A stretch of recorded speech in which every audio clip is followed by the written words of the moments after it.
Kadar inflasi di Malaysia melonjak 4.7% bulan lalu, peningkatan tertinggi sejak 2018. Ketua Perangkawan Datuk Seri Muhammad Uzair Mahidin berkata, kenaikan inflasi yang diukur melalui Indeks Harga Pengguna IHP dijangka berterusan sehingga suku pertama 2022. Peningkatan itu didorong indeks pengangkutan yang melonjak 27%. So, we go for inflation rate in Malaysia. Based on the infographic title, Consumer Price Index, CPI from the Department of Statistics Malaysia, Malaysia inflation rate in August 2024 dropped slightly to 1.9% compared to 2.0% in July. Price went up the most in restaurant and hotel, recreation and culture, and personal care items. Food price rose by 1.6%, especially for sugar, meat, and vegetable. But some items like milk, cheese, and eggs actually got cheaper. Inflation in urban areas stay at 1.9%, while in rural areas it was a bit lower at 1.7%. Even though some prices are still rising, overall inflation is becoming more stable. Factors that cause inflation. In general, inflation rate of an economy can be caused by various factors. Firstly, demand pull inflation arise when demand exceeds the supply of goods and services in an economy. To put it simply, when supply is insufficient to meet consumer demand, price will go up, leading to inflation. Secondly, cost push inflation is a result of increased cost of production due to rising labor wage or raw material price. This pressures manufacturers or service providers to pass on higher costs to their customer by rising price of goods and services. Besides that, rising power inflation occurs when the business houses and industries decide to increase the price of their respective goods and services to increase their profit margin. A point not smoothly is pricing power inflation doesn't occur at the time of financial crisis and economic depression or when there's a downturn in the economy. Now, I'm going to talk about how inflation impacts the daily life. Unconsciously, inflation has had a significant impact on the daily life of the people due to the increase in the price of goods and services. We need to know that when the purchasing power of consumer decreases, it means that we can only afford to buy the fewer goods than before with the same amount. This may continue until we realize of the cost of living will increase. Maybank has also advised that consumers should spend wisely and should also consider investment as a measure to protect the value of money. Apart from disputing the cost of living, inflation will also have an impact on saving. This is because the value of the saving will be reduced because the people do not have the same purchasing power as before, making it difficult for a citizen to plan long-term finances. We can understand the impact of inflation on daily life in a simple way. For example, if the inflation rate increase but the person's salary is still the same or accumulate without any change, an individual will feel a heavier financial burden than before. Ini inflasi ini menjadi satu fenomena global lah, di mana kita lihat di merata dunia pun inflasi telah pun menjadi satu isu utama pada tahun 2022 ini. Jadi apa yang kita lihat bagi saya dia melibatkan pelbagai faktor. Tapi faktor utama yang saya nampak adalah akibat daripada keadaan ketidaktentuan lah, fundamental, iaitu ketidakseimbangan antara permintaan dan penawaran. Okay, who is the most affected as the result of an inflation?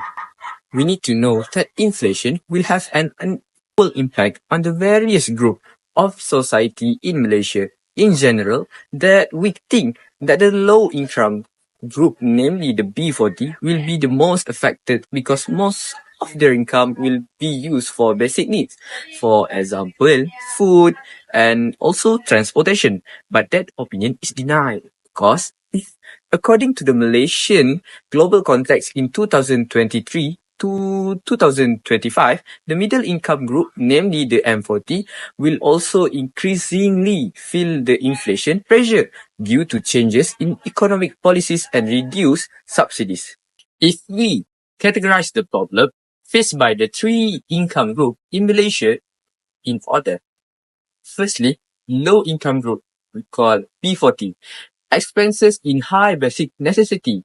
This B40 group will spend a significant portion of their income to meet their basic needs. For example, in December 2023, the inflation rate for household earning below 3,000 per month was 1.7% higher than the country overall inflation rate of 1.5%. For the middle income group, we call M40, reduction in subsidies and tax increase. Malaysia economic policies that have introduced targeted subsidies and increase in the SSD tax from the 6% to the 8% have put pressure on the M40. They are generally not eligible for government assistance but have to bear the rising cost of living. For the higher income group, we know that they have the limited effect. Although this group is also affected by inflation, but they have more financial resource and investment that can protect the value of their wealth from the impact of inflation.